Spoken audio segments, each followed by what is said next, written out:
பெங்களூர்ல கருடனை பார்த்த உடனே ராக்கி அதை கன்ஃபார்ம் பண்ணிட்டான். Here is a man who comes from that powerful place. அதனாலதான் கருடனை கொல்ல வாய்ப்பு கிடைச்சும் அவனை கொல்லல, விட்டுட்டான். KGF பிடிக்க அவனுக்கு ஒரு பெரிய படையே தேவைப்பட்டுச்சு. அதனாலதான் ராக்கி எல்லாருக்கும் முன்னாடி கருடனை கொன்னான். பாக்குறவங்க நெஞ்சில தைரியத்தை விதைச்சு படை வீரர்களா மாத்தினான்.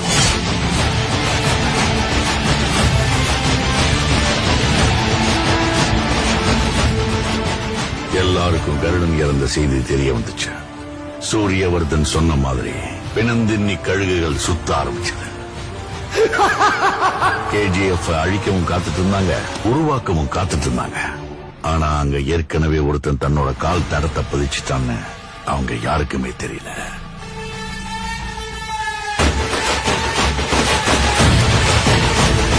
Powerful people come from powerful places.